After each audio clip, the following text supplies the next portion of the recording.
Hola chicos, ¿qué tal? Soy Sebas otra vez y el día de hoy vamos a repasar de manera muy rápida lo que sería examen general de orina para que podamos entrar directamente a infecciones de vías urinarias. Esta presentación no es mía, es de una compañera del departamento, Teresita. Muchas gracias por la presentación. Créditos para ella. Y pues comencemos, ¿ok? El examen general de orina es un estudio bastante solicitado en lo que sería la clínica de atención primaria, puesto que es un examen muy barato, muy sencillo y que nos puede orientar a determinar muchas patologías, ¿ok? Entre los objetivos o las funciones del examen general de orina tenemos que nos sirve para evaluar la función renal, un equilibrio ácido-base, alteraciones metabólicas, determinar si hay un correcto equilibrio hidroelectrolítico, perdón. También determinar patologías renales, extrarrenales o, en ciertos casos, un monitoreo de enfermedades crónicas, ¿ok? Ahora, ¿en qué momento se va a indicar un examen general de orina? Aquí se menciona cuando hay una sospecha o seguimiento de síntomas que sugerirían alguna infección del tracto urinario, que es pues las razones por las que estamos viendo esto. Alguna sospecha o seguimiento de una enfermedad renal no infecciosa, ya sea primaria o secundaria a una enfermedad crónica. Llámese enfermedad reumática, hipertensión, toxemia por embarazo, efectos adversos, entre otras cosas, ¿ok? Cuando hay una sospecha o hay un seguimiento de una enfermedad por renal no infecciosa, detección de glucosuria, importante para la determinación de, por ejemplo, diabetes mellitus.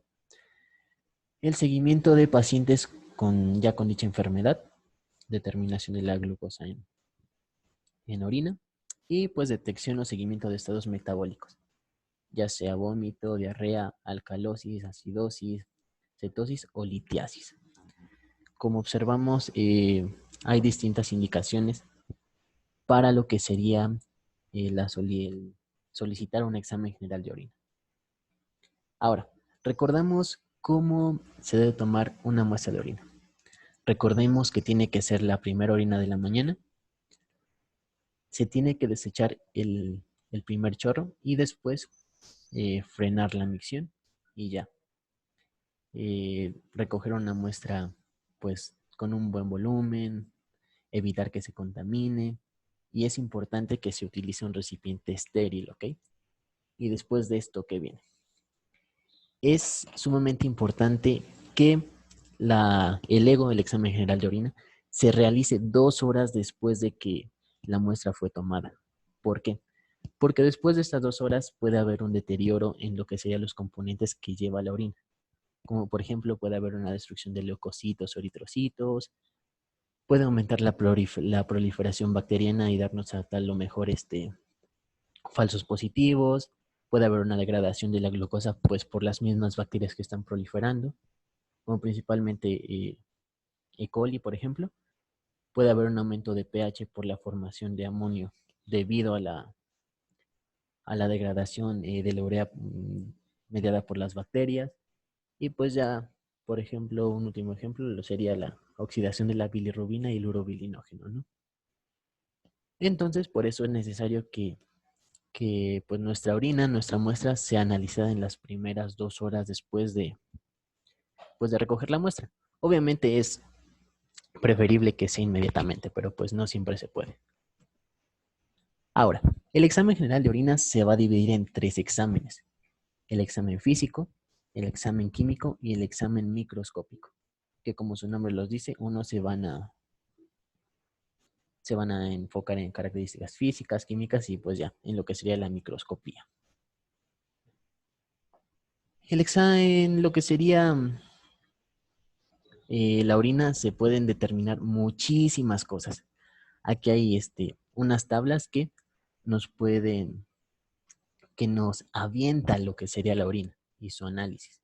La acidez, por ejemplo, determinación de adrenalina, de aldosterona, aluminio, cetonas, múltiples, pues, múltiples cosas que se pueden determinar y obtener a través de la orina, ¿ok? Por eso es un examen tan importante, tan importante e indispensable en lo que sería pues la atención primaria. Igual, aquí ya nos metemos un poco más a lo que sería el examen microscópico, en donde pues vemos las bacterias, las células, cristales, cilindros, cosas que veremos pues más adelante. Ahora, ya comenzando con lo que sería el examen físico, el primer, el primer aspecto que se tiene que tener en cuenta pues es el aspecto, vaya. La orina tiene que tener tiene que ser transparente, ¿ok? Se menciona que si lo ponemos frente a una lámina cuadriculada, tenemos que poder ver perfectamente los cuadros detrás de la muestra, ¿ok? Como aquí en la imagen. Y un aspecto turbio que no sea transparente, vaya, nos puede indicar a varias cosas. Por ejemplo, aquí tenemos algunas. Presencia de células, de cristales, de cilindros, detritos celulares, proteínas, grasas, moco, tal vez incluso procesos infecciosos, ¿no? Que afecten la orina y que pues nos den este aspecto turbio. El color. El color de la orina tiene que ser en situaciones normales un amarillo claro, amarillo ámbar. Algunas literaturas los mencionan. ¿Y qué pasa cuando nos va a variar este color? Por ejemplo, cuando hay un color rojo, se asocia a sangre en orina, hematuria, como se le conoce. Hematuria no glomerular, hemoglobinuria, mioglobinuria. Y hay situaciones en las que, por ejemplo, medicamentos como la rifampicina, un antifímico, puede cambiar el color de la orina. Ese lo cambia en color rojo. O, por ejemplo, algunas bacterias que lo pueden hacer. Por ejemplo, Serratia marascensens.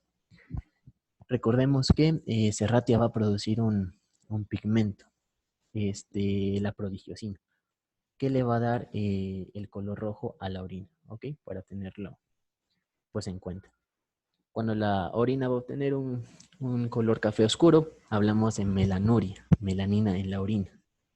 Una hemorragia antigua o hematuria glomerular, ¿ok? Cuando la orina obtiene un color amarillo verdoso, podemos hablar de un síndrome ictérico o de hepatitis, ¿ok? Aunque pues ya con hepatitis se asocia más a una, a una orina ya de color negro, una orina oscura.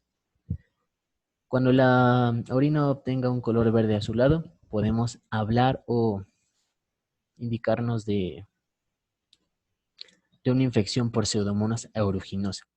Recordemos que, bueno, lo vamos a ver más adelante, que Pseudomonas va a producir dos pigmentos, la pioverdina y la eh, piocianina, ¿vale? Pigmentos que nos van a dar pues este color, un azul verdoso, ¿vale? Aquí no se ve muy bien, pero cuando obtiene un color blanco lechoso, hablamos de, o nos podemos referir a un síndrome nefrótico, ¿ok? Y pues ya un color de vino tinto, hablamos o nos referimos de una porfiria. Ahora, aquí en estas tablas viene pues explicado lo que les acabo de decir. Cuando obtiene un color blanco, pues se puede hablar de pus, de cristales de fosfato de calcio, entre otras cosas, ¿vale? Las voy a dejar un momento para que lo chequen. Una orina pues roja, café, rosada, habla de eritrocitos en la orina, de hemoglobina, mioglobina. Color amarillo, bilirrubina, surobilinógeno o coloración pues por distintos fármacos, como por ejemplo la rifampicina, ¿no? El metronidazol también nos puede indicar o nos puede tornar de ese color la orina. ¿Ok? Aquí pues una tabla referente a los medicamentos que pueden causar una coloración en la orina, por ejemplo de color rojo. Tenemos estos, por ejemplo la fenazopiridina. De color negro tenemos el metronidazol y el metildopa. El imipenem también lo puede causar. De color naranja tenemos la rifampicina. De color rojo oscuro el metronidazol. De color café la nitrofurantoína, ¿ok? O la cloroquina. cosas que tenemos que tener en cuenta, porque pues algún día nos va a llegar un paciente que diga, doctor, mi orina salió de color naranja, ayúdame, pero pues no sabíamos que estaba tomando rifampicina, por ejemplo, ¿no? Cosas que tener en cuenta. Ahora, siguiendo con el examen físico, el olor es un aspecto muy importante de este, ¿ok? Se dice que el olor característico de la orina es un olor sui generis. Realmente, pues característico, vaya. Pero, ¿qué pasa cuando la orina obtiene un olor diferente? Aquí se menciona un olor a fruta dulce, nos habla de una diabetes mellitus, un olor a amoníaco, una infección bacteriana, un olor a azúcar quemada, leucinosis, eh, aumento de leucina, un olor a ratón mojado, fenilcetonuria, un olor rancio, hipermetionemia, y cuando hay un olor a sudor de pies, pues se habla de una aciduria por ácido butírico o hexanoico, ¿ok? Importante mencionar que el volumen en 24 horas que se debe tener en una micción de una persona es de 150 mililitros en 24 horas, ¿ok? Recordarlo, dato importante. Ahora, ya entrando a lo que sería el examen químico, uno de los principales aspectos es el pH, ¿ok? El pH puede variar bastante, se menciona que desde 5 hasta 6.5. Es ligeramente ácida la orina, ¿vale? Pero pues puede aumentar, volverse más ácida en dietas hiperproteicas, en cetoacidosis diabética, en infecciones por E. coli, una acidosis respiratoria, aciduria por ácido mandélico y fosfórico, o cuando hay tratamiento con, por ejemplo, amphotericina B, espironolactona o algún antiinflamatorio no esteroide. Y pues puede volverse más alcalina en dietas vegetarianas, en el uso de diuréticos, cuando hay una alcalosis respiratoria, hay vómito, una acidosis tubular renal distal, o en casos en donde la urea se está transformando en amoníaco, ¿ok? Aquí pues tenemos una tabla en donde nos explica o nos enlista situaciones en donde la orina puede variar en su pH. En la orina ácida pues ya tenemos, por ejemplo, una alimentación rica en proteínas, desórdenes orgánicos como acidosis respiratoria y metabólica, cuando hay ingesta de sales de fosfatos o un diurético, por ejemplo, la furosemida. Y ya pues una orina alcalina, cuando hay una alimentación vegetariana, alcalosis respiratoria y metabólica, o pues ingesta o tratamiento con lactato de sodio, entre otros, por mencionar algunos, ¿va? Ahora, la densidad de la orina. Esta va a variar entre mayor a 1.03 y menor a 1.025, ¿ok? Y esa nos puede indicar daños en la función de concentración del túbulo renal, ¿va? La densidad normal se le va a conocer como isostenuria. Cuando hay una densidad menor a esta, se le va a conocer como hipostenuria y puede deberse a, por ejemplo, pielonefritis aguda, falla renal aguda, nefritis tubular intersticial, en el uso de diuréticos, insuficiencia suprarrenal o una diabetes insípida neurogénica o una sobrehidratación, perdón. Porque pues estamos eh, dando más solventes y pues el soluto va a disminuir, ¿no? En cuanto a aumento de la densidad, se le va a conocer como hiperstenuria. Esto se puede deber a estados febriles, deshidratación, una hipovolemia, sobrecarga de solutos, que va pues de la mano con la deshidratación, administración de manitol, por ejemplo, proteinuria, enfermedades hepáticas o diabetes mellitus. Ahora, los nitratos son parte muy importante de lo que sería el examen químico de la orina, puesto que eso nos puede indicar a una infección de vías urinarias de bacterias en la orina, porque las bacterias van a fermentar los nitratos a nitritos. Bacterias como, por mencionar algunas, Acinetobacter, Staphylococcus, Streptococcus, Mycobacterium, Corynebacterium, Pseudomonas o Neisseria. ¿Ok? Los leucocitos, estos también nos ayudan a determinar una infección de las vías urinarias. ¿Ok? Porque se supone que no debe haber leucocitos en la orina. Entonces, en una infección urinaria puede haber se supone, según la guía de práctica clínica, mayor de 5 leucocitos por campo. Cuando eso sucede ya podemos hablar de una infección de vías urinarias. Ahora, las proteínas. Estas tienen que ser menores a 150 miligramos sobre decilitro. ¿Ok? Cuando hay un aumento de eso se va a llamar proteinuria. Una proteinuria transitoria de un momento puede deberse a una deshidratación, a fiebre, a exposición prolongada al frío y a la realización de ejercicios.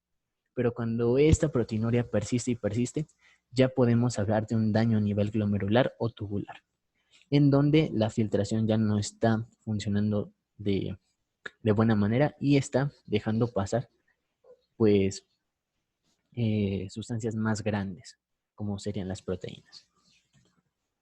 Aquí tenemos pues los valores de las proteínas en el ego. El normal pues se menciona que tiene que ser menor de 10 miligramos sobre decilitro. Se va a hablar de trazas cuando llegue en un nivel de 10 a 29 y ya cuando hay de 30 a 99 se le va a reportar con una cruz.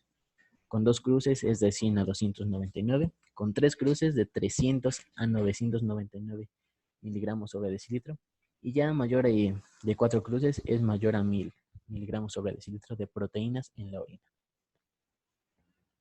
La glucosa. La glucosa tiene que ser entre 0.3 a 1.7 milimoles sobre decilitro, ¿ok? Recordamos un poco de fisiología, que el umbral renal tubular de reabsorción de la glucosa está entre 160 y 180 miligramos. Algunos lo redondean a 200. Entonces, cuando la glucosa sobrepasa esa concentración en lo que sería el umbral renal, ya no se puede reabsorber. Entonces, la glucosa comienza a salir por la orina. Es entonces cuando la podemos ver en lo que sería el examen general de orina. En el examen químico, pues vemos glucosa, ¿no? En cuadros hiperglicémicos con función tubular proximal normal, pues diabetes mellitus tipo 1 o una sobreinfusión de sueros glucosados. Cuando se le da muchos sueros pues, glucosados. En cuadros no hiperglicémicos con función tubular proximal alterada, por ejemplo, el síndrome de Fanconi, ¿no? Un síndrome en donde pues la reabsorción en el túbulo proximal no está bien y pues está dejando salir glucosa. Y pues hay otras enfermedades en donde se pueden observar glucosuria, que es el término de glucosa en la orina.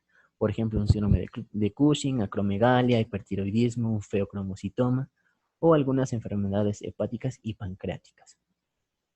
Ahora, las cetonas.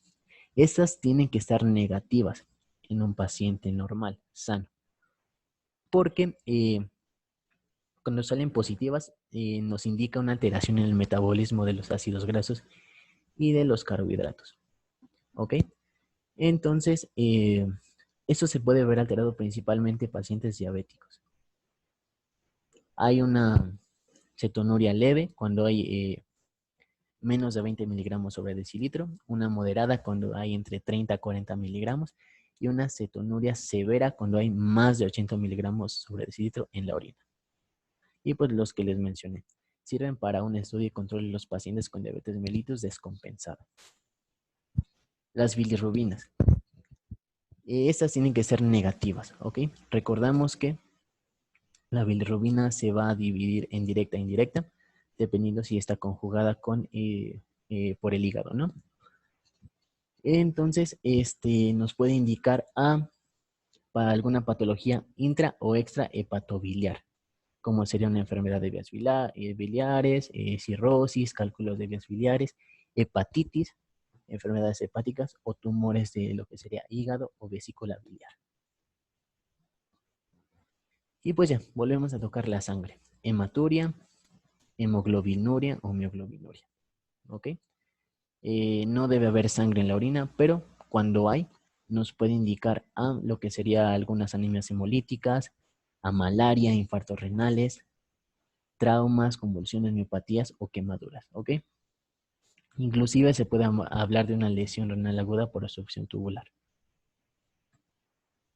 Aquí pues un esquema que nos puede indicar, un algoritmo que dependiendo de la presencia de grupo M o no, pues ya indicar a lo que podría ser la causante de pues la hematuria, perdón. Aquí poco más de lo mismo. Un poquito igual. Ahora, entrando a lo que sería el examen microscópico, esto se va a realizar con el sedimento urinario. ¿Cómo se va a obtener? Vertiendo orina en un tubo de ensayo y centrifugándolo. Y pues ya decantando el sobrenadante de la orina y quedándonos con el sedimento urinario. ¿Ok? Aquí vamos a observar o querer observar principalmente células, cilindros o cristales. Entre las células pues tenemos lo que serían hematíes, glóbulos blancos, bacterias y células epiteliales, el epitelio pues urinario, ¿no? Los glóbulos rojos, como les mencioné, no debe haber glóbulos rojos. Se menciona que está normal de 0 a 2 eritrocitos por campo, pero cuando superan estos valores, se puede hablar de un síndrome nefrítico, de una glomerulonefritis por inmunoglobulina A, una nefritis lúpica, o una infección urinaria. Se asocia también a traumas o a neoplasias de lo que sería pues, riñón, por ejemplo, ¿no? Esto pues ya lo mencionamos en el examen físico, lo de la hematuria glomerular y no glomerular, pero pues lo dejamos para que pues no está de más, vaya. Ahora, glóbulos blancos. Igual se menciona que debe ser entre 0 a 2 glóbulos blancos por campo y que nos va a indicar principalmente una infección urinaria, ¿no? La coexistencia de leucocituria con bacteriuria es muy importante cuando hay sospecha pues de una IVU, ¿va? En una leucocituria sin bacteriuria podemos hablar de o enfocarnos a lo que es una infección por virus, una tuberculosis renal, por ejemplo, una infección por clamidia, por neisseria, por ureoplasma e incluso micoplasma, ¿va? También se puede hablar de una litiasis renal, glomerulonefritis, deshidratación o uso de corticoides. Y pues cuando hay una inflamación, se puede observar una leucocituria con síndromes leucocitarios, que nos indicaría una pielonefritis. Una leucocituria con células epiteliales escamosas, pues hablamos de una uretritis. ¿Va? Ahora, en las bacterias, la bacteriuria no debe ser en un paciente normal, pero cuando hay una bacteriuria escasa, se reporta con una cruz, una bacteriuria baja con 2 cruces, una moderada con 3 y una bacteriuria abundante con 4 cruces. Eso puede deberse a que se contaminó la muestra, una bacteriuria, una infección asintomática, perdón, o pues ya lo que sería una infección del tracto urinario en un estado inicial o subtratado con un antibiótico, pero ya está presente la infección urinaria. En cuanto a las células epiteliales, no debe haber células epiteliales en un examen microscópico de la orina, puesto que nos puede indicar alguna patología cuando hay presencia de, ¿ok? Entre las células epiteliales, pues tenemos las tubulares, que viene del túbulo renal, y se pueden observar en, por ejemplo, pielonefritis, necrosis tubular aguda o nefritis tubulointersticial. Células transicionales van a venir del epitelio de la pelvis renal, el epitelio vesical, ureteral y de la porción superior de la uretra.